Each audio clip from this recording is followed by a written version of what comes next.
นางอนัตตาวิปัสสนาภาวนาหาหันยอดธรรมอนัตตา2 ชั่วโมงเต็มก่อนนี้นางปฏิบัติกุกรรมในเขาพร้อมกันไว้สาเยตนา3 เจ้าก่อนพุทธังที่พุทธาเจ้านั้นผู้เจมีเฮาคาไว้คาออกสาธุธรรมังที่ธรรมานาตาเจ้านั้นผู้เจมีเฮาคาไว้คาออกสังฆังยาริยาแปดเจ้านั้นผู้เจมีเฮาคาไว้คาออกต่อสืบกาเฮาติเลยดูคันธาเปิงดีพระตราสังขากรอิมาหังอัตตาภาวังพุทธัสสะปาริจาสามิกาติอันธาพาเปิงพี่แยมในดูตันพุทธาเจ้าเฮาออกอิมาหังอัตตาภาวังธรรมัสสะปาริจาสามิกาติอันธาพาเปิงพี่แยมในดูตันธรรมะเจ้าเฮาออกอิมาหังอัตตาภาวังสังคัสสะปาริจาสามิกาติอันธาพาเปิงพี่แยมในดูตันอาริยสังขารเจ้าเฮาออกต่อสิกว่าเฮาก็อ่อนกันเนาะผู้หลวงที่ปุญญาก็ปันโตอริยเจ้ากุเจ้าก่อนอริยเจ้ากุเจ้าค่ะในยามเมื่อไหร่ก็ดีอันข้าวอ่ำหูเสเลตั้งกามลงสามเปิงไหลวนพิษไหลลาพิษไหลเหตุพินมาเจอนานแค่นดอปดปล่อยวางความบันขาวเขาอย่าให้เป็นอันตรายลงอันเหตุตามาโผนิปานันสกันติคโนมโนกัมมังวสีกัมมังกายกัมมังแสมมุเรวนพิศลาปิตัวเอพิมาติอาริยะเจ้าภูเจ้าสวรรค์พ้นความไม่ถินไม่ใช่นำกองการนั้นขินในยามในจึงข้าวก็บินเสียสมมาเขาปวุนทีวิสิตาธรรมะตังโดอาริยะเจ้าเขาภูเจ้าสวรรค์พ้นความไม่ถินไม่ใช่นำกองการนั้นขินในยามในจึงสังวาเจ้าเขาภูเจ้าภูบายอกิเขาภูก็ภูก้นแสมมุเรวนพิศลาปิตัวเอพิมาติตนตัวสาวตั้งหลังนั่นในสังพยามมุเรนั่นในสังในก็ภูสังเป็นอันตรายเหตุมรรคผลนิพพานเจ้าไหวใส่ให้ทัศนานสีภาวตระปันยาได้เป็นอันตรายให้จำมาผลนิพพานตอนนี้กว่าวันตามเมื่อตาเฮจงกันอาหันทุกข้าทุกข้าเป็นอนัตตาเยาเดียวอนัตตาตาเปอัตตาที่วิจิกิสาเกลียสานั่นเลยมดสิ่งเก่งหายกว่าในภาวะสัตว์ในอังแผงมันคือเลยห้าไหวผลยันห้าขามปุยนิพพานก็เย็นขันภัยสกรรมหลวยตาเนาะสาธุลายการนั่งอนัตตาวิปัสสนาภาวนาหันยอดทำอนัตตาในไหนตอนดังสุดในก็เขานั่งขาไก่กุดขาขวาทับต่างขาซ้ายก็ไหลอันนั้นขาซ้ายทับต่างขาขวาก็ไหลมือสองคอนต่างตักก็ยาไว้ตัวเขาสื่ออีวิเข่งอีวิยานก็ยาในเหี้ยวรับหูเนอเปิดวิญญาณปิญญาทอมือเข้าใจลีเอาอิดจังคือกำน้ำรับตาเนอเปิดได้ญาณปิญญาอยากด้วยที่มันนอวิญญาณทัดใจเตียนเฮาผู้นั้นอันไหลเสียนั้นในเตียนมันพูดบอกเกิดขึ้นเป็นมานั่นเลยคือเฮาหมอวางเป็นอนัตตา วันตั้งเขาไปหันเจ็บไปหันตุกขะไปปองใสเหนือหน้าตาในเกาะเคยดีลมเคยใส่เขาออกวันตั้งเคยใส่เขายาวๆเคยใส่ออกยาวๆเคยใส่เขาลึกๆเคยใส่ออกลึกๆเขาเกิดออกตายเขาเปลี่ยนออกลูกปองเกิดเวียบตายไหนใจว่าเขาด้วยหลอกๆหลายๆก็ในให้เขามีญาณตั้งหันจือใจญาณตั้งวนจือใจอันสะพอตีมันนำอู้เปิงไรเอาตั้งแต่ชิโกต่อไปตินในก็เบอร์ว่าเขามีลองตั้งยุ่มพี่ด้วยว่าเป็นตัวเขาเป็นใจเขาเป็นขันธาของเขาเขาก็ยังตื่นยุ่มว่าเป็นของเขาจริงๆกันย้อนเปินนั่นแหละสองว่าอันมันหันง่ายหันไพ่นั่นเตียนร่มเทยใสในมันดึงเข้าออกตั้งแต่เขาความมาต่อถึงพองยามมาเหลียวเนี่ยสองว่ามันเป็นของเขาเต้ในซึ้งเนี่ยอย่าไปมันเข้าอย่าไปมันออกพอมันออกเนี่ยอย่าไปเข้าพอเข้าเนี่ยอย่าไปออกพอปองเนี่ยไหนอย่าไปแบบพอแบบเนี่ยไหนอย่าไปปองสองว่ามันเป็นของเขาเต้พอมันเฮ็ดไรเนี่ยก็พอเข้าเนี่ยเนี่ยมันออกขึ้นก็ตายพอออกยาวเนี่ยมันเข้าขึ้นก็ตายพอปองยาวเนี่ยมันแวบขึ้นก็ตายพอแวบยาวเนี่ยมันปองขึ้นเนี่ยก็ตายพอตายยาวก็เกิดยาวก็ตายไหนหรือเสียเกิดตายเนี่ยมันมีอะไรแทงในเขาพอหัวป่องแจงเลี้ยงใส่ว่าอีเดียมันไหนก็ใครคู่ว่ามันใจตัวของเขาเตนาเนี่ยมันเป็นอนัตตาบอกว่ามันใจตัวของเขานั่นน่ะเอาตั้งแต่ชิโกต่อไปกินนั่นเอาตั้งแต่เท่าหูความมาต่อถึงพ้องยามเหมือนเดียวนี่เพราะว่ามันเป็นตัวของเขาเต้ในซึ่งอย่าเบียมันเท่าคือมันห่างหลีห่างงาม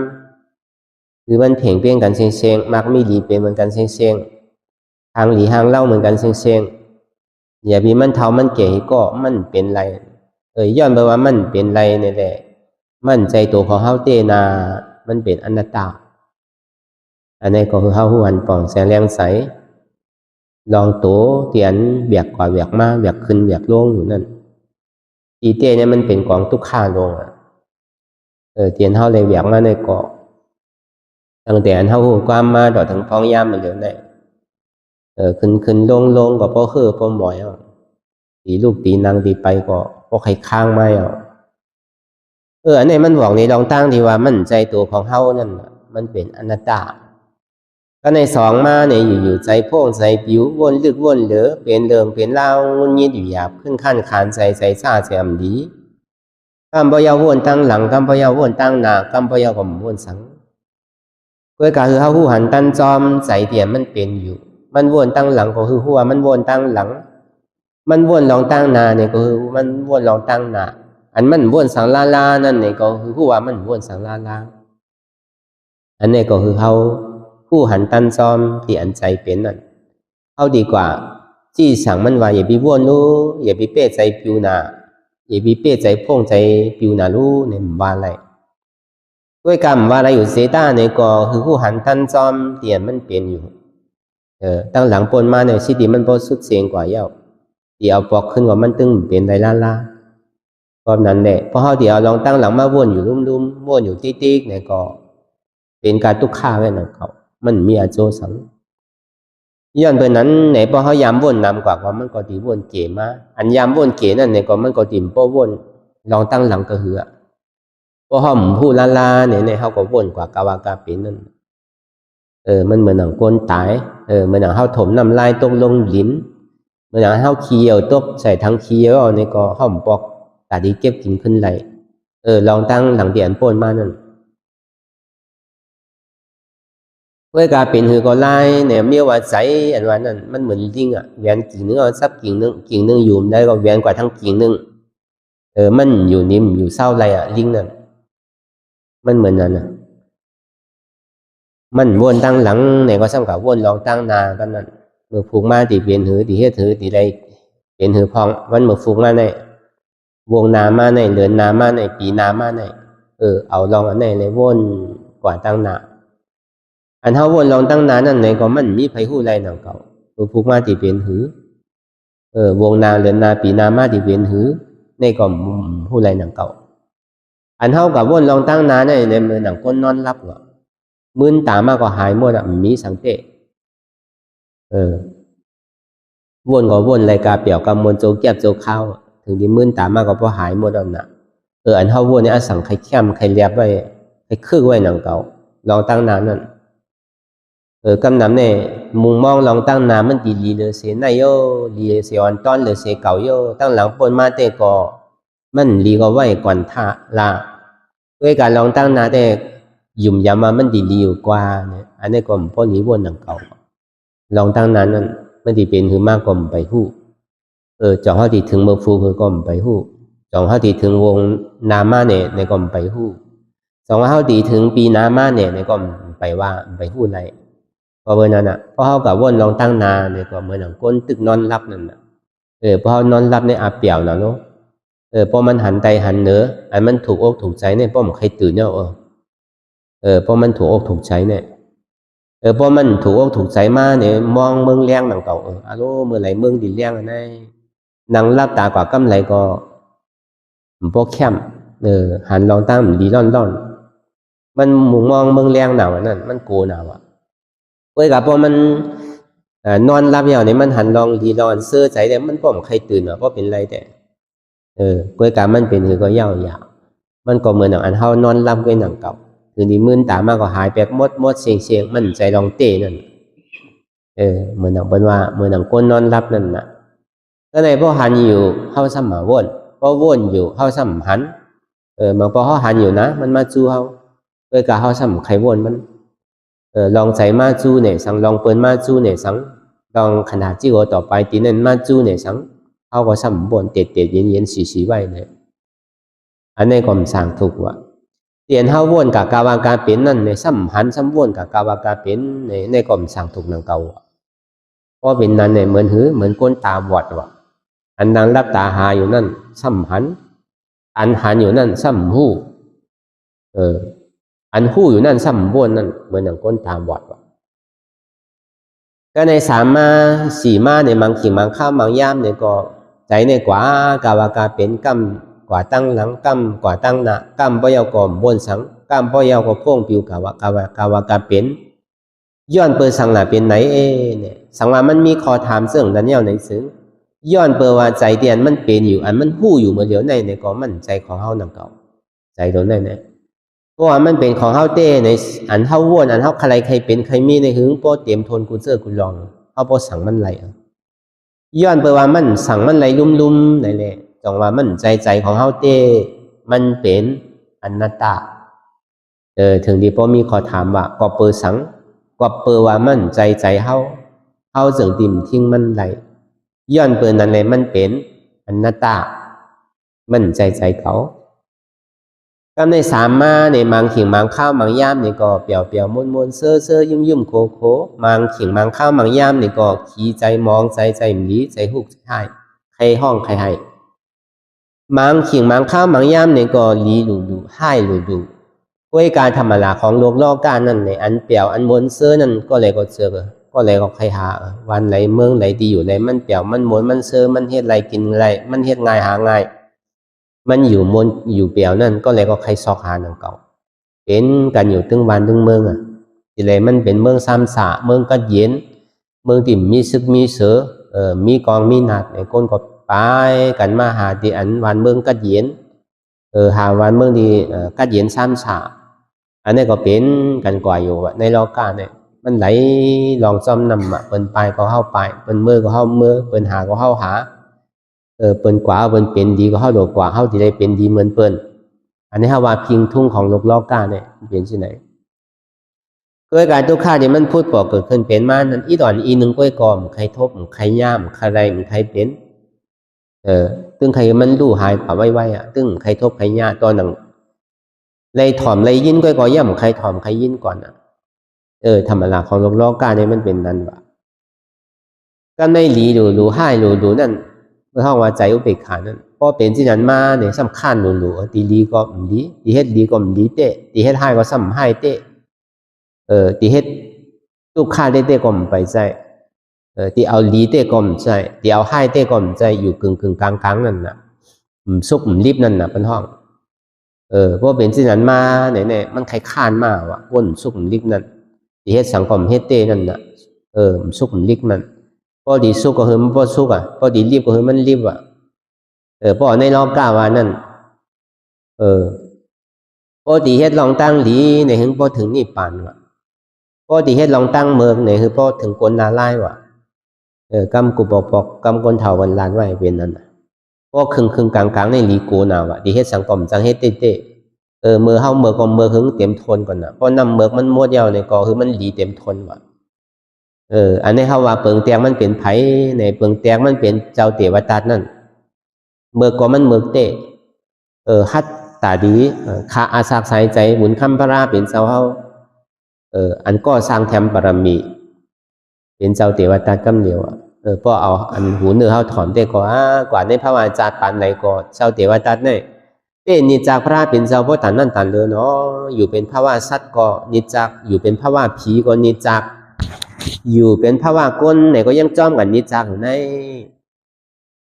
ก็เป็นฐานในฐานเด้อเนี่ยว่าเทวทัตแต่มันดึงขึงปองกันแต่ที่เฮ็ดทางพระลาวสิเฮ็ดทางหนอร้องเฮาสิมีไผหาเทศเหมือนมันว่ะนั่นน่ะมือก็มือเตะเจ้าเทวทัตนั่นมันก็มีบารมีดังกล่าวว่านั่นเจ้าเทวทัตนั่นถึงที่มันพอเอาหมากหินกิ่งตกใส่ผาตินพุทธาคัมภราเป็นเจ้าเย้านี่แหละมันจังเจโตขึ้นเย้าว่ะก็บอกว่ามันมีในอนันตริยกรรม5ปึงนั่นน่ะ1เฮ็ดถือผาตินพุทธาคัมภราเป็นเจ้าออกเลือด2คาตายเจ้ายาหันตาจั่นกันเจ้ายาหันตายิง3มาเนี่ยย่าสังขารแตกเป็น4มาในคาปอ5มาคาเมเป็นห้องว่าอนันตริยกรรม5ปึงว่ะเพราะมันกับพีเตอร์5ปึง5อันในยาวนี่ถึงมันแล้วว่ะมักตะลาผัวตะลาเนี่ย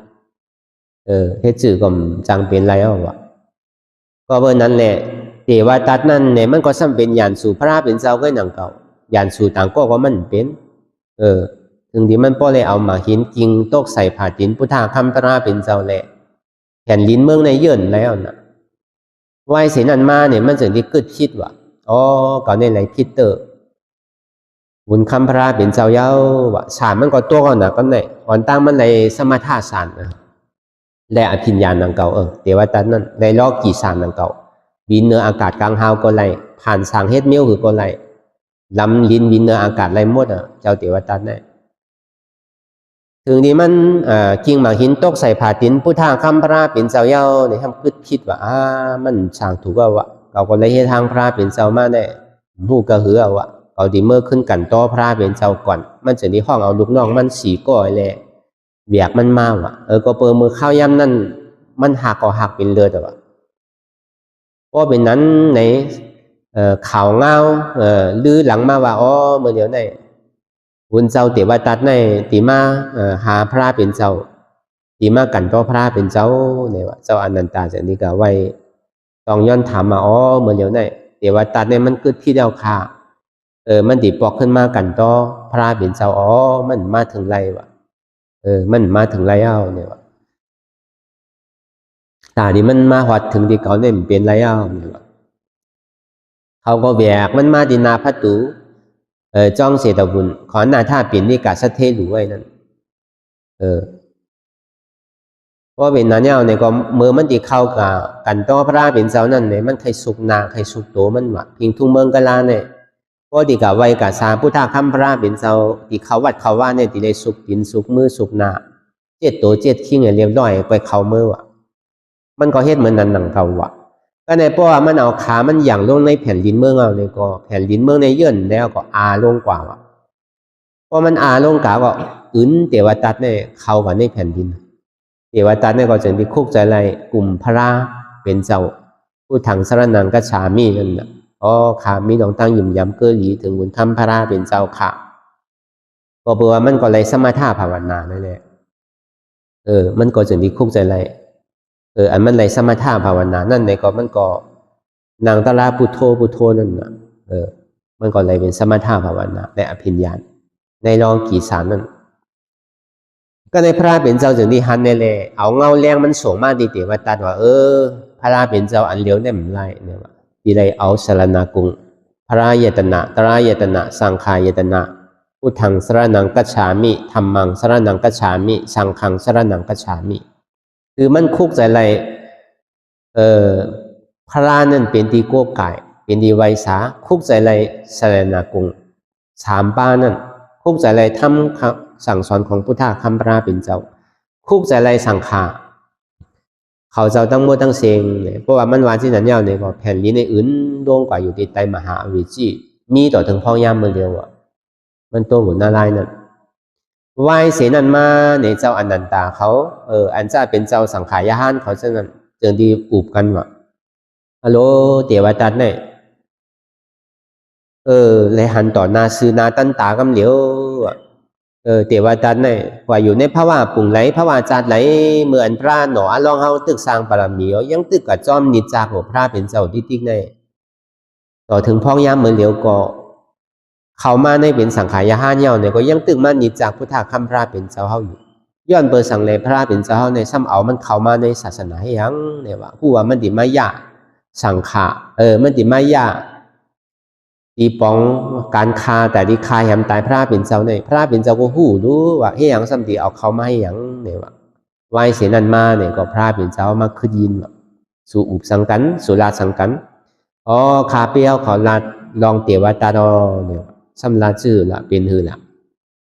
เขาลาดว่าเจ้าเทวตาเนี่ยหนอล่องพระเป็นเจ้าเฮาเมื่อย่ำไปเป็นสัพพัญญูตัญญาณตัวนั้นเนี่ยเจ้าเฮาเป็นสัตตวาก็ลีเป็นก้นก็ลีที่พระเป็นเจ้าเฮาฮอมานั่นอันเทวตัดกายากกับเก้าเนี่ยมีเนี่ยว่าย้อนเปิดนั้นแหละที่อย่างห้ามพระเป็นเจ้าในหัวมันติมายาเก้าพระเป็นเจ้าเต้ในห้ามพระเป็นเจ้าซ้ำเอาเขามาในศาสนาให้หังเนี่ยว่าพระเป็นเจ้าก็ซ้ำขึ้นบอกขึ้นชื่อเนี่ยพอเปิดเก่าหักมันว่าก็จะได้เอามันเข้ามาในศาสนาว่าเก่าหักมันชื่ออันเก่าหักเจ้าหยาหุ่นหลาชื่อก็เก่าก็หักเหมือนหนังเจ้าหยาหุ่นหลาว่ะหักเหมือนลูกหนึ่งก็ว่าเจ้าเทวทัตเนี่ยพอเปิดเก่าอินดูมันหักมันแหละก็จะได้เอามันเข้ามาในศาสนาเนี่ยว่าที่นั้นว่ะพอเปิดสังหนาบุญคำพระเป็นเจ้าสัมวาที่นั้นเนี่ยว่ะก็เปิดสังอันว่านั้นเจ้าเทวทัตนั่นในสังว่ามันเข้ามาในศาสนาพุทธะคำพระเป็นเจ้าเนี่ยมันติดตกเมืองนาลายเนี่ย100,000 กำพร้าวะกำพร้าอันเท่าอยู่เมื่อเดียวเนี่ยแตกเป็นอยู่หลายปุนหลายกิบในแสนกำพร้าเนี่ยที่ได้ตกนาลายวะก็เบอร์นั้นพระเป็นเจ้าเฮากูมันเป็นเช่นนั้นในแหละจึงที่ห้องมันเข้ามาในศาสนาเลยจ้างสมถะภาวนาในอภิญญาใจก่อนนั้นวายเสนันมาเนี่ยมันซ้ำขึ้นขี้เดเลยซ้ำขึ้นยดหย่อนมาหน้าเจ้าเก่าอะไรตีมากกันต่อพระเป็นเจ้าย้อนเปิดอโจตั้งหลีเตียนมันเลยเฮ็ดสมถะภาวนานั่นในสังอโจตั้งหลีเตียนมันเลยมีรองตั้งหยุ่มย้ำพระยตนาตระยตนาสังขายตนา3 ปุ่ง 3 ป้าเอาเป็นตีโก้ไก่ไว้สาย้อนเปิดนั่นแหละวายเสในกำผาในไกว่าวายเสพระอริยเมตไตรป้องมาเยาเนี่ยพระเจ้าพุทธาก็พูดปกเกิดขึ้นเป็นมาเยาจำกำผาตีเตียเก้าเนี่ยเจ้าเทวทัตนั่นจะนี่คืนไม้เลยมาจ้างตื้อกำตราเนี่ยก็จะได้เป็นพระเจ้าพุทธาเจ้าหนึ่งอันนี้เขาว่าคนเขาในเพราะว่าซุปดิบมันเพราะแคบนั่นน่ะเพราะที่เมื่อก็หลงเมื่อสุดๆนั่นน่ะอันเขายำเมื่อมากก็อิ่มเมาก็หลงอิ่มเมากันในเขาสำรวจเฮ็ดดีที่สุดเมื่อเปียวก็เปียวเต็มที่แล้วอ่ะคนในรอการเนี่ยเหมือนเขาเปียวก็เขาพอเปียวเต็มทนอ่ะป้อมเป็นเช่นนั้นไหนมันดีเหมือนสัตเท2ก็ผัวเมียนั่นน่ะที่พระเป็นเจ้าเขาใกล้ห่ออยู่ก็เบอร์หังเนี่ยเขาสั่งเป็นลูกสัตเทมีเงินอยู่80 กกเตวะเงินเนี่ยมีอยู่80 กกเตวะก็ในพอเป็นสัตเทเอามีเงิน80 กกเตวนะครับพ่อเมียเขาสั่งเพราะว่าเปิ้นมีลูกมีล่างนั่นในเปิ้นเอากัดส่งเห็นดิเห็นลายส่งเห็นไปหูไปหมอนั่นน่ะในปฐมอาย่อยมันเอาลองไหลเป็นอาจองมันด่าเนี่ยเอาลองเมื่อพระเป็นเจ้าเฮาตึกออกพัดตูอ่างที่กัดตุ้งซ้อมนั่นจึงที่มีปอเทาเมเทา2ก็โพเมเลยเอากอกไหลเลยเอาไม่เต้าไอ้ย้อนกินเปิ้นนั่นน่ะเป็นคนของคนย้อนนั่นน่ะพระเป็นเจ้าเฮาจึงที่ยุ่มเพราะว่าพระเป็นเจ้าเฮายุ่มในเขียวงามมันเจ้าในก็คือว่าอนันตาในหู้กำเดียวพระเป็นเจ้าเฮามีรองสังขาให้อย่างไรยุ่มมีรองสังเนี่ยว่าพ ระเป็นเจ้าจันทิว่าเขาสองก็ผัวเมียเนี่ยก็เปิดเขาอยู่ในความปัมมาตาเนี่ยว่าย้อนเปิดนั่นแหละเอาลองในเป็นอาจองมันว่าเขาสองก็ผัวเมียในเขาซ้ำเป็นลูกสะเทเหมือนกันว่าถ่ายเมียก็มีอยู่เงินค่าหมด80 กกเตว่ะถ่ายโพก็ซ้ำมีเงินค่าหมด80 กกเตว่ะในเมืองสาวัตถีนั่นก็ในพอถึงเขาใหญ่มากยาวในถึงปอเมเขาเนี่ยก็ใครปันว่าเห็นดีเห็นไล่เหมือนกับใครกับปันตุกข้าลำบากว่ะก็เบอร์อีหลูลูกแหละเขากะเห็นปียาตั้งหูตั้งหมอก็เบอร์หลวหางเงินแง่เนี่ยว่าเขาพอมีเงินนำพอตันได้ตันเนี่ยว่าเขาต่อเขาก็ซ้ำเป็นเกิงเต็กที่เหมือนกันนั่นน่ะเรื่องที่จ่าปันภายโพก็มีอยู่80 กกเตะภายเมก็มีอยู่80 กกเตะซ้ำเจอกมวลเจอกเปี่ยวเจอกาเจอกพ่อนเจอกกินเหล้ากินยาว่ะพอมีเงินนี้คำมายาวเนี่ยก็ห้องก้นกาก้นพ่อนห้องอโศต่อ5 สังห้องก้นหมอคับหมอสังห้องก้นหมอกินหมอสังแลกลุ่มกากินเรากินแปลงกันกลุ่มกาห้องอันจางเป็นอันเป็นหมอล้ำหมอกามาพ่อนอยู่เฮ็ดที่ไหนอยู่ที่ว่ะเปี่ยวอยู่ในอายุกรรมโกงลูกเขาก็เอากับสอนดิกสอนไล่เอากับตุกข้าวก็เพื่อว่าเขาโกลูกเขาตุกข้าวภายเมฆก็เป็นที่นั้นว่ะภายโพก็เป็นที่นั้นว่ะก็ในถึงปอเมฆเขาตายกว่าเย้าเนี่ยเขาสองก็โผเมฆเนี่ยก็เพื่อว่าปอเมฆเฮ็ดหนีไว้เอาน่ะยามเห็นดิเห็นไล่เรามีเงินคำนำก็คือก็หมดอยู่นังเก่ากินจ่ายป้อมหาก็เชงหาป้อมจ่ายก็ซ้ำซ่านังเก่าว่ะเพื่อกับปานมือเหลือแต่มีเยอะหาป้อมจ่ายเนี่ยกาปันเมื่อกูปองได้มีว่ะหาได้มาป้อมนากินนาจ่ายก็มีว่ะเมื่อนั่นเนี่ยกินจ่ายซ้ำหานั่นน่ะกินนั่นเก่าที่ดิ้งนั่นน่ะสั่งมาในปฐมอายอยในเพราะว่าเขาลืมโตเขาอยู่ในความอาปามาตาเพราะว่าเขากล้าเขาขายแทงในซึ้งเขาดีเป็นสะเทหมายหนึ่งว่ะเขาหัวเมียเนี่ยดีเป็นสะเทหมายหนึ่งว่ะย้อนเบอร์นั้นในเขาหลวงโตลืมทิ้งแหละเขาก็อยู่เจริญจลากว่าในปฐมานั่นในปฐมาอายอยนั่นในปฐมาอายอยก็เอาตั้งแต่หู้ความต่อถึงอาศักเศร้าหาวอ่ะห้องว่าปฐมาอายอยว่ะสังว่าก็โผในพอมาเหตุการณ์ตลาในที่เป็นยาหันตาว่ะก็เมนั่นพอมาเหตุการณ์ตลาที่เป็นอนากรรมว่ะก็ในตุติยาอายอยมาในสังว่าเขาหลวงโตลืมทิ้งไงแหละซ้ำเฮ็ดตั้งกล้าตั้งขายเนี่ยเขาดีเป็นสะเทหมายซองว่ะเพราะว่าเขามาเหตุการณ์ตลาเนี่ยก็โผในดีเป็นอนากรรมว่ะก็เมในซ้ำดีเป็นสกิตากรรมว่ะอันนี้ก็มีเหตุว่าในตุติยาอายอยเนี่ยตุติยาอายอยเนี่ยอาศักก็คือละอาศัก25ต่อถึง50ว่ะเพราะว่าตุติยาอายอยอันนี้ก็เขาเฮ็ดว่ะก็เบอร์เขายามมีมยามเฮ็ดยามกล้ามยามขายนั่นน่ะผมก็กินมวนเปลี่ยวๆทางว่าเงินค้ำได้ติ่มหมอเซงนั่นน่ะซ้ำมีไรเฮ็ดไรหาโลซ้ำหมอกล้าหมอขายโลผมก็กินอันเก่าที่ก็เซงก็หรอกกินอยู่จ่ายอยู่ที่ก็ซ้ำหามาใส่ทางก็มันก็หมดอยู่ก็นั่นเก่ากินจ่ายหาก็เซงอันว่านั่นน่ะ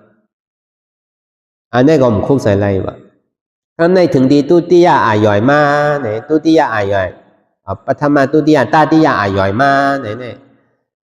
สั่งมาเขาซ้ำหู้ตัวเลยเฮ็ดก้นกล้าก้นขายเนี่ยเขาดีเป็นสะเทหมายซ้ำอ่ะเพราะว่ามาเหตุการณ์ตลาเนี่ยครับ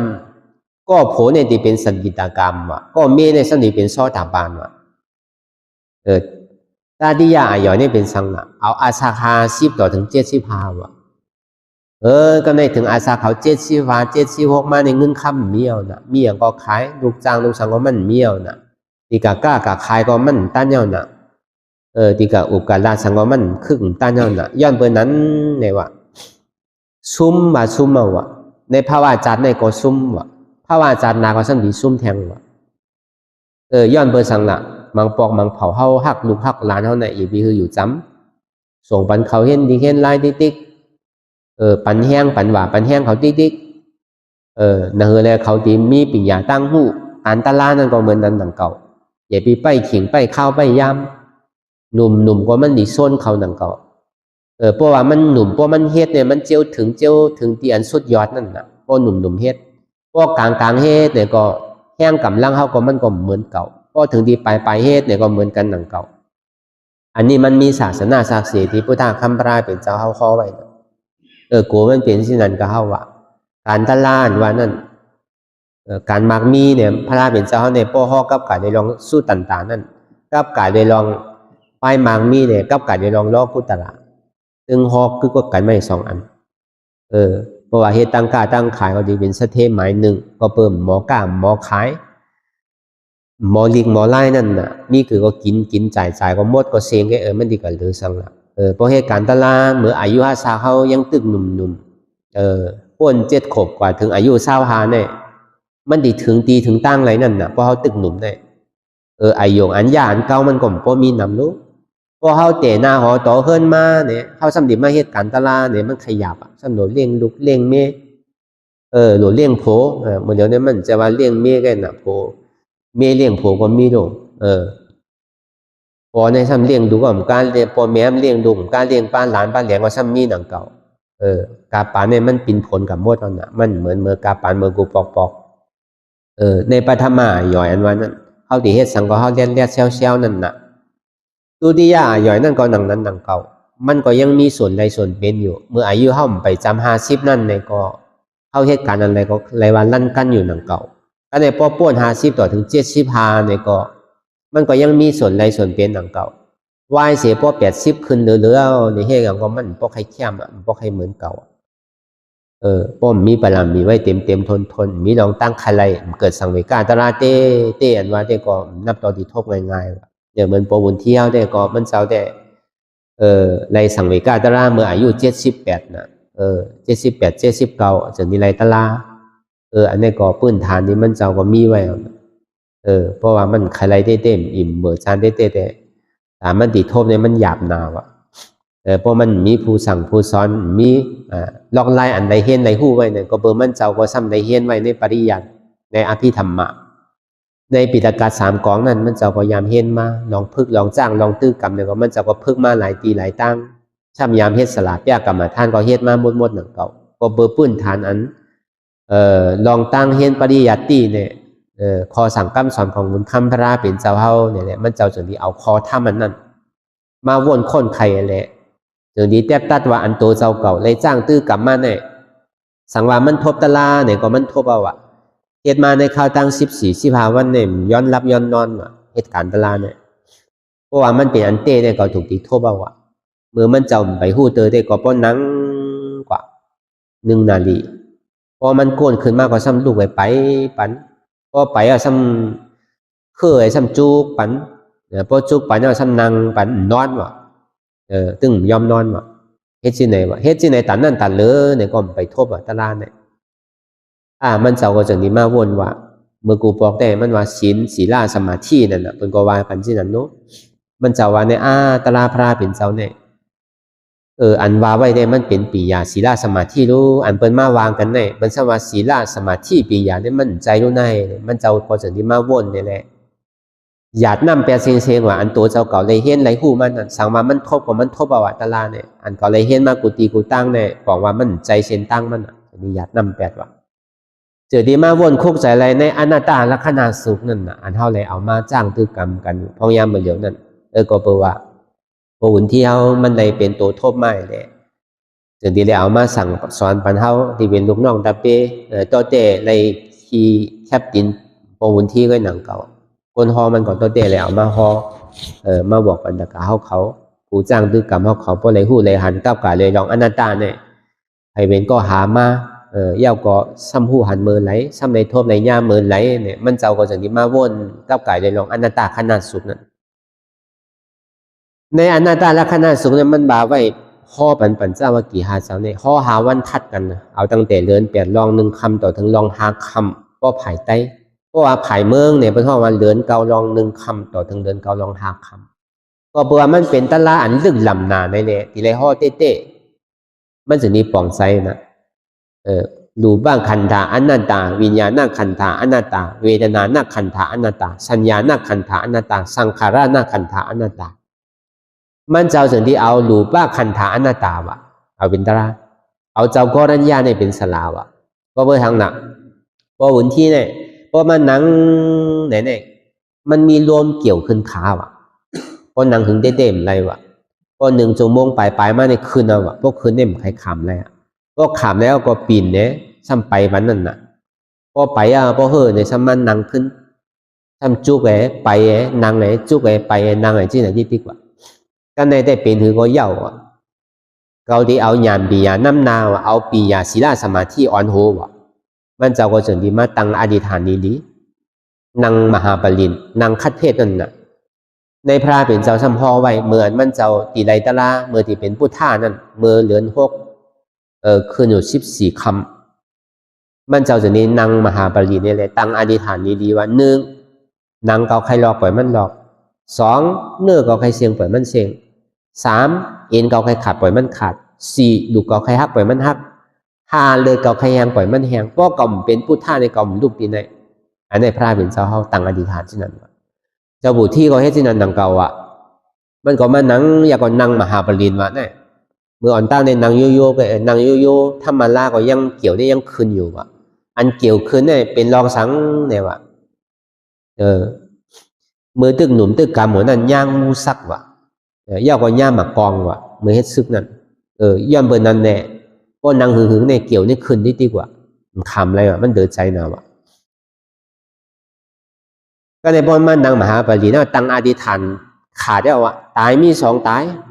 พอโกนตายเป็นผีพออัตตาตายเป็นอริยะใครตายก็ตึ้งซุ่มเนี่ยนั่งมหาปริญญาก็รับตาตัวอย่างเดียวเนี่ยพอจำ1 ชั่วโมงไปไม่เอาเนี่ยเกี่ยวเนี่ยลุกมาตั้งไหลก็หูเมื่อใจเมื่อไปหันเจี๊ยบตัวนั้นคุกใจไรเฮิร์นอยู่กำคุกใจไรเมียกำคุกใจไรห้องสีเก่าห้องสีใหม่ตื้อกันเฮ็ดอยู่กำคุกใจไรหมาอันถ่อมกำนั่น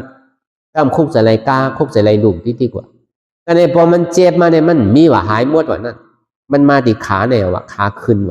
เกี่ยวเนี่ยติขึ้นตายก็ตายเป็นก้นใจอธิษฐานนั่นแหละมันติขาดติพูดก็ปล่อยมันเนี่ยเป็นถือก็เย่าเพราะว่านั่งหึงนั่นมาจำ2 ชั่วโมงก็เอาหายไปหน่อยนั่นเอาหายไปกำเดียวต่อถึงพอเลยมาเป็นเสียสุมาลงเงาเขาเลยมาจี้มาสั่งมาสอนปัญญาเขาก็สั่งเป็นลุงน้องดาเป้เลยสั่งขึ้นสืบความสั่งคำสอนของปวุณที่วิจิตาธรรมะเป็นก้นไตก้อนหนึ่งติเลยทบตะลาญาตะลาถึงดีเป็นเย่าโตการกว่าเมื่อคำขึ้นวันนั่นมันเจ้าเหตุการณ์ตะลาเนี่ยเย่ากว่าอยู่2 มาก 3 มากว่ามันเจ้าก็ถามว่ามันเย่าเสียงๆหนังเก่าที่เต้มันเย่าการตะลาเนี่ยไปเย่าดินนันเตอไปเย่าดีพระธาตุลอยเสียงเตอมันเจ้าสมัยเย่าการตะลาดีไรล่ะไม่เย่าดีทำโวมาเป็นยาหันตาที่ทำโวเดี๋ยวนี้ไม่เย่าดินนันแกกวางมาอยู่หลายปีหนังเก่าทางเป็นยาหันตาเนี่ยเข้าตั้ง3 ปี 5 ปีหนังเก่าเดี๋ยวนี้กำเนิดสุดมาอายุ80 ปลายเนี่ยเดี๋ยวนี้เลยมาเป็นยาหันตาที่ทำโวย้อนเบอร์นั้นเพราะเสียสมมาเขาเป็นเมียวหือก็เขาที่เป็นเมียวนั่นเพราะเขาจอมเสียนตั้งเสียสมมาเขาก็มันเจ้าซ้ำเอาอย่างเป็นเสียสมมาเอาเจ้ากรัญญา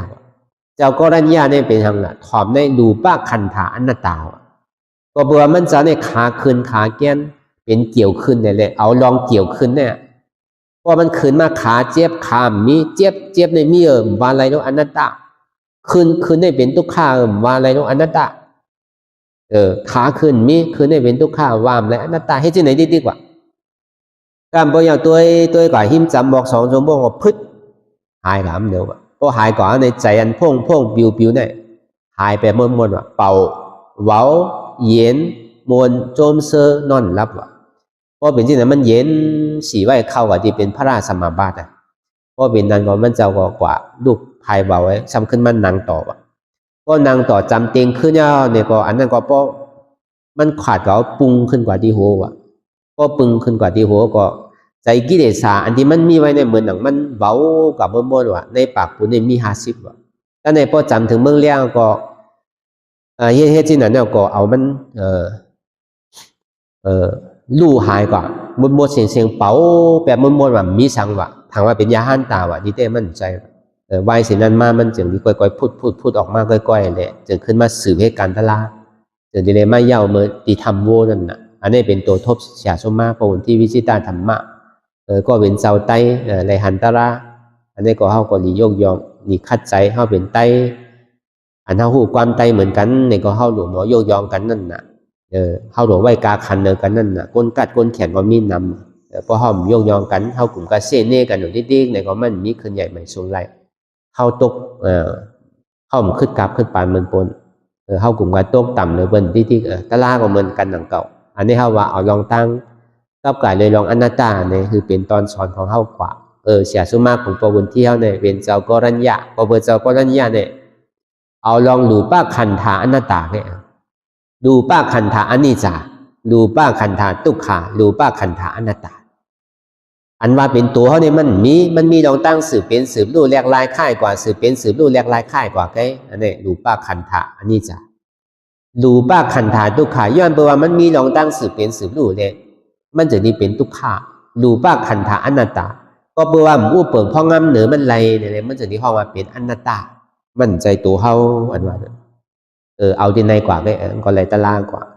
เจ้ากรัญญาเนี่ยก็ขึ้นสามมากำเนิดนั้นก็เลยถอมหนูป้าขันธาเข้าใจว่ามันใจตัวเขาก็ย่ำไปตั้นถึงใจเด้อย่ำไปตั้นถึงเจี๊ยบเด้อก็เจ๊ปึงอีเลยเสว่าอันว่าเป็นตัวเก่านั่นเอาตัวเก่าออกได้ขึ้นสามมากำเนิดเจ้ากรัญญาเหมือนหนังเจ้าปู่เที่ยวเนี่ยก็ขึ้นมากนึงแกพอเบอร์เหมือนหนังตาปานเข้าพ้องย่ำเดี๋ยวเนี่ยเป็นปกติสาวกาเนี่ยมันดีเลยตัดขาสี่ปอกมันกึ่งกลางขึ้นกำเดียวปกติสาวกาเนี่ยมันดีเลยตัดกำปอกว่ะป้อมตัดสี่ปอกเนี่ยมันยาวก็เบอร์นั้นอันนี้เป็นแห้งตัวแห้งใส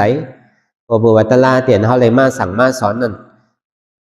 ลูกตีพระเป็นเจ้ามาลูกตีคอสั่งสอนของบุญคำพระเป็นเจ้ามาลูกตีเจ้ายาฮันตาเขาตั้งหลังปนมาเลยลูกตีเสียสุมาเขาดีเลยเอามาตัวทั่วไปอะไรมาสั่งมาสอนเขาเนี่ยพอเสียสุมาเขาเป็นเมียวหือเนี่ยก็เขาติเป็นเมียวนั่นมันมีดีผู้นำก็ผู้นำเป็นหือก็เขาก็ดีเลยเป็นจอมเขาก็ผู้นำเป็นอริยะเขาก็ดีเลยเป็นอริยะก็ผู้นำกัดแขนเนี่ยก็เขาก็ดีเลยเป็นก้นกัดแขนของเขาเปิดห้องว่ามันเหมือนวัวน้ำหมูนั่นน่ะก็หัวอ่อนกว่าตั้งไหลก็หางกว่าซ่อมเสียงนั่นน่ะมันก็เหมือนนั้นดังเก่าจังว่าขิงขาข้าวยำเนี่ยมันมีกามีขันเนี่ยอย่างคือป้นกว่าหลอกลายเนี่ยมันเป็นขิงขาข้าวยำอันไรอันเท่าสั่งสุกเมื่อเขายังตึกหนุนตึกคำเขายังตึกเฮ็ดไรเนี่ยเขาหลบคัดใจติ๊กการตลาดเนี่ยมันเป็นอันคอหลำรองเต้การมังมีหลีเป็นนั่นก็คือก็หมออิ่มหมอเติงหมอสดป้ออยู่ป้อกินก็ป้อเขามีนี่มีสินถูกนี่ถูกสินมันก็ยาวหาคือว่ามันมีเมื่อป้อเหปอกถึงดีตายกว่าก็ตั้งหลังดีหิมดีคาดีแฮมกันเงี้ยมันกว่าซ่อมเฮาเลยเสียงไว้คือคนตั้งหลังทุกค่าย้อนเฮาทางแกไว้เป็นพื้นเป็นไพ่แกเพื่อการตลาดมาในป้อเฮาเลยปึงอิงเฮาเลยฮู้เลยในจ้างตื้อกะเมาในตัวเฮาก็กัดเย็นคนในหอในเฮือนเฮาก็กัดเย็นวันนั่นก็กัดเย็นเมืองนั่นก็กัดเย็นก็เลยทบตะลายเอาก็มันก็เหมือนนั้นดังเก่าจังว่า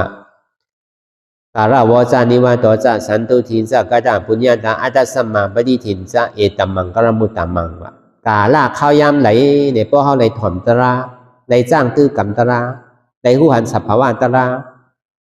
ข้าวยามนั่นเนี่ยกาลาข้าวยามนั่นเนี่ยเป็นกาลาข้าวยามที่เป็นมังกรลาวอันนี้เขากาลาวจานิวาตจาสันตุทินจานั้นปฏิรูปสัพพโสจาผู้เปจากระดาปุญญาตาอัตสัมมาปฏิทินจาเอตัมมังกรมุตตัมมังองตีอันไรเนี่ยอันเท่าไรมาจ้างตื้อกำตรานั่นองตีที่นั้นเป็นมังกรลาวเหมือนดังข้าวผ้าไหนมาจ้างตื้อกำนั่นก่อนดังนั้นดังเก่าปัญลีตานันจะเสวนาปูจาจ้าปูจานิยานังเอตัมมังกรมุตตัมมังอย่าเฮ็ดก่อก้นเมิกหรือเฮ็ดก่อก้นดีอาเสวนาอย่าไปเฮ็ดก่อก้นเมิกว่ะปัญลีตานันจะเสวนาคือในเฮ็ดก่อก้นดีมีศีลธรรมว่ะพอเขาเฮ็ดก้นเมียวหือก็เขาดิเป็นก้นเมียวนั่นว่ะพอเฮ็ดก่อก้นเมื่อก็เฮาติเมื่อกว่าพอเฮ็ดก่อก้นดีเนี่ยก็เฮาติดีว่ะก็เบิ่นนั้นอันเฮาหาได้มาอ่อนกันดังเสื่องตื้อกำตราเนี่ยใจว่าเฮาลาลีเฮ็ดกว่าห้างก้อยก็ขอห้างก้อยมันใส่เฮาขี่เฮือลำเหลวกันน่ะบ่เหลวเนี่ยก้นหอมันก็เมียวเฮาโดกัดเย็นๆในอะไรอยู่ในเฮือกว่าแกอย่าไปโกตกโกโจมทางกว่าที่แกพอเมื่อไรเฮาเพิ่นเฮาหนึ่งเฮาคล้ายๆในปอเฮาเวียนตกน้ำเขาดีโจมลงตั้งใจพอเขากูมันก็เป็นคือก็เย่าหยากะเปิ้นก็ขี่มันเขาก็ขี่มันเปิ้นพอเปิ้นโจมก็ดีโจมไว้คนหอมันก่อมลาลีเอากับตกเพยตกคุกหนังเก่ากะเนี่ยพอตกก็พอตกหึงเอาเนี่ยหลงวนที่ไหนเอาอันนี้เขาอกเข้าใจก็มันดีเป็นแห้งใจเฮาทั้งนั้น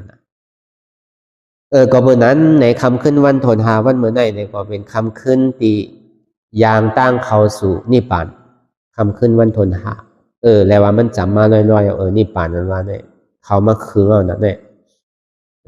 ก็ไหลก็นั่นก็คัดใส่ห้างไผ่ห้างมันก็อันตีโตก็โตกว่าติ๊กเหมือนข้าวยำ2-3 วันในใครเหลือใจ3 วัน4 วันได้ก็พอเฮิรอยู่จำได้ใครเรียนปอกวะพอมันอยู่จำได้เพราะใครเรียนปอกกัดกาเลยน้ำโทมเนาะเพราะน้ำโทมได้ก็ใครปอกอยู่โย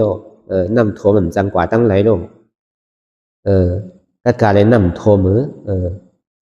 เพื่อกาไหวเสีย4 วัน5 วันเนี่ยมันก็คือมันนิ่มมากเสียเจ็บมันหมานมากเสียมันหู้ลองหู้ตั้งมากนะมือ2-3 วันเนี่ยมันใครเหลืออกเหลือใจอยู่เปิดเอาเจือกมัดก็ยังใครเตียนลิกๆอยู่น่ะกำในได้ก็มันใครนิ่มมากว่ะมันใครแค้นมันใครซักษามากว่ะมันสั่งถูกว่าเหมือนเฮายังตั้งเขานี่ปั่นทำขึ้นวันทนหาเนี่ยก็แปลว่ามันจำมาลอยๆพอเฮาพายเฮอเนี่ยก็มันจำถึงกุนอันเท่าคัดใจก็คัดใจกว่าติ๊กอย่าไปหย่อนย่านลองตั้งคัดใจเฮ็ดกว่าติ๊กเฮาตีโตกว่าติ๊กใครนั่ง2-3 ชั่วโมง4 ชั่วโมงเนี่ยก็นั่งกว่าติ๊กอย่าไปโกมันมีสังอันดีโกนะในเพื่อเกาผีเกาในอันดีโกอย่าไปโกเพื่อเบิ้นผีเบิ้นอันเพื่อเกาผีเกาในอันดีโกนะเราเอาออกย้อนเบิ้นนั้นไหนแหละคือเฮาวนทัดสางตัวตั้งเด็กชื่อต่อไปติ้นอันดีว่ามาตั้งปึกตั้งเสียงนั่นในเกาะใครคือเฮาฮู้ป่องแจงแรงใจว่าตั้งแต่ชื่อต่อไปติ้นในมั่นใจของเฮาอีเมลนะเนี่ยมันมีเราตั้งเรียกหลายค่ายกว่าหาตั้งเท่าตั้งเป็นตั้งตายอย่าไปว่ามันเป็นของเฮาเต้ใจเฮาก่อนหนังนั้นหนังเก่าบอกแวกเหมือนหนังลิงปึงอิงเกิดดีไรเต้นั่นก็มั่นใจของเฮานาอย่าไปเอาอาซักใส่ใจเฮากับผักไว้ที่มันอย่าไปฮักโตโกตายป้นตีอันเปียวอันมวยอันเชิญเนี่ยก็มันอยู่เจ้าเฮาเสนาอย่าไปไว้วางใจมันไรอันตุกข้านั่นก็อย่าไปห้าวโกป้นตีป้นตั้งนะนั่นก็มันก็กำมันก็ดีกว่าก็หนังเก่าคือเฮาไว้ใจที่ไหนแหละบ่จุ้นโตจุ้นใจจุ้นเจ็บไรพอเป็นเช่นนั้นพอเขาจุ้นไรซึ่งนั้นยาวเนี่ยก็ลองตั้งเส้นตั้งกว่านี่ป่านนั้นว่าเนี่ยมันหยับเย็นอย่างอีกมันเป็นอันงานอันโดมพอเปิดหังตุกข้านว่าเนี่ยเขาใครไปซึ่งว่ามันป้นแรงเหมือนเงาเรียนช่องคนเขาที่มันเป็นนั่นนะพอเขาไปมันเลยก็เขาหลบพึกเทนหู้อยู่จอมมันไหลนั่นแกก็ในอ่านมันหมานเมียนซื้อใจหรือเปิดตั้งมั่วตั้งเสียงในหันอยู่หู้อยู่ย่อมหับวางเป็นอนัตตาหันเจ็บหู้เจ็บหับเจ็บวางเจ็บเป็นอนัตตาหันตุกข้าหู้ตุกข้าหับตุกข้าวางตุกข้าเป็นอนัตตามันพูดปอมาดีโตก็อ่ำใจโตเก๋าพูดปอมาดีใจก็อ่ำใจเก๋าพูดปอมาดีเจ็บก็เจ็บในก็อ่ำใจเก๋าอนัตตาในก็เขาวนยาวข้าวยามหึงอย่าไปว่าไพ่ป่นนะอย่าไปว่าเทิงป่นนะเตียนเฮาหันเตียนเฮาวนเตียนเฮาวนเฮาหันนั่นถึงเพ่งเพ่งกันวนต่อถึงเจ็บนั่นปอสุดวนต่อถึงตุกข้าปอสุดแต่ต่อถึงอัตตาปอตกพุทขาดกว่าอันไรที่มันพูดบอกเกิดขึ้นเป็นมานั่นไหนที่เขาบอกวางเป็นอนัตตาสะพอไหน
ลองตั้งอันเป็นอยู่กุเซอกุยา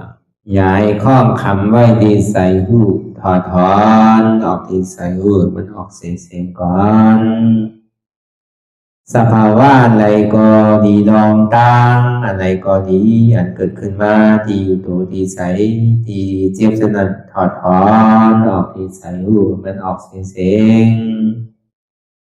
สภาวะยุทธาสีเปิงสนั่นเจ็บเทียนโตกอดเนตสั่นไหวโคมไต่ไม่กัดอ่อนแข็งสู้ตุนทรัพยายจึงอยากเป็นดูสภาวะยุทธาสีเปิงสนั่นตีหนังทาดกว่าผู้ทรัพย์ตีอัตตากว่ายึดว่ามีโตมีใสมีเจ็บสนั่นเอาบ่วางเป็นอนัตตาไหลลองแสนพ่องปิวอยู่อันเฮาว่นลึกว่นเลยอยู่เป็นเดิมเป็นลาวอยู่ซึ่งในสาวถอดถอนออกตีใส่หูมันออกเสียงก่อนยอมกึดยอมออกยอมลงอันเฮ็ดให้เฮายินดียินให้เสื่อมอารมณ์เสื่อมถึงใสถึงคอไว้ตีมันยืดไว้ตีมันเป็นทุกขานั้นปวดปล่อยวางออกที่ใส่หูมันออกเสียงก่อนลองเสื้อเป็นทุกข้าเลยลองย้อนถึงใสหลายๆอย่างมันเกิดขึ้นมาตีตัวตีใสตีเจียบสนั่นปวดวางย่อเสียงก่อนก่อยค่ายย้ายลายหนึ่งพื้น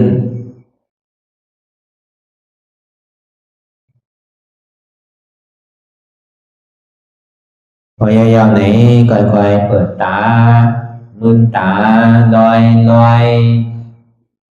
ได้เป็นการปฏิบัติธรรมโคตรอายธรรมอันเกิดขึ้นที่โตที่ใสที่เจ็บอันนั้นโคนหาเหตุหาเงาพระจองทุกขันนั้นต่อสืบการในเฮาที่ได้ส่งเมตตาถึงวิเนยสัตวะตั้งหมดตั้งสิ่งก่อนอิดาเมปุญญังอาสวะคายังนิบานังวาหอตุมาปุญญาภากังสเปสัตตาสัมมาลาภันตุอีตังเมปุญญังอันเฮาคาไลมาตือกรรมปฏิบัติวิปัสสนาภาวนาหาอันยอดธรรมอนัตตาในอาสวะคายังเป็นอันถาสัพตัดเปนาสวะสีเบิ่งเสียวแลนิพพานังตีนิพพานังขอดูให้ถึงเสกัมติคามาปุญญาภากังพรดีอันคา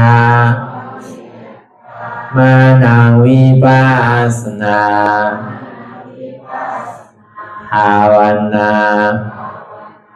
ทรงยืนปันสเปสัตตานังเอวปอเมสลาญาติกาดึงเคเจอเคได้ก็แลจากว่าสัตวาทั้งสิ่งดังดวงนั้นสมาลาพันตุอะไรพรดีนำกันตั้งเฮาคา ตังสิงสกรรมติคาโนสาธุสาธุสาธุ ต่อสิกว่าเขาอ่อนกันนับหัวหลวงที่ปุญญาโกปันโตอริยเปเจ้ากูเจ้าก่อนอริยเจ้ากูเจ้าค่ะในยามเมื่อไหร่ก็ดีอันข้าวอ่ำหูเสเลตั้งกามลงสามเปิงไหลวนพิษไหลลาดพิษไหลเหตุพิษมาเจอนานแค้นดอกปดไหววางความบันขาวเขาอย่าให้เป็นอันตรายลงอันเหตุตามาโผนิปานันสกันติคโนมโนกัมมังวสีกัมมังกายกัมมังแสมมุเรวนพิศลาปิตัวเอพิมาติอาริยะเจ้าภูเจ้าสวรรค์พ้นความเมตินเมสายนำกองการนั่งขินนิยามในจึงข้าวก็บินเสียสมาเขาปวุนทีวิสิตาธรรมะตังโดอาริยะเจ้าเขาภูเจ้าสวรรค์พ้นความเมตินเมสายนำกองการนั่งขินนิยามในจึงสังวาเจ้าเขาภูเจ้าภูบายกิเขาภูก็ภูคนแสมมุเรวนพิศลาปิตัวเอพิมาติตนตัวสาวตั้งหลังนั่นในสังพยามโยนั่นในสังในก็ภูสังเป็นอันตรายเหตุมาผลนิปานเจ้าไหวใส่ให้ทัศนานสีภาวตระปันยาได้เป็นอันตรายให้จำมาผลนี้ปั่นต่อเนื่องกว่าวันตามเมื่อตาเฮอจงกันอาหารทุกข้าทุกข้าเป็นอนัตตาเยาวเดียวอนัตตาตาเปอัตตาที่วิจิกิสาเกลียสารนั่นเลยมดสิ่งเก่งหายกว่าในภาวะสัตว์ในห้างแผงมันคือเลยห้าไหวผลยันห้าขามปุยนิปั่นกัดเย็นขันภัยสกรรมหลวยตาเนาะสาธุ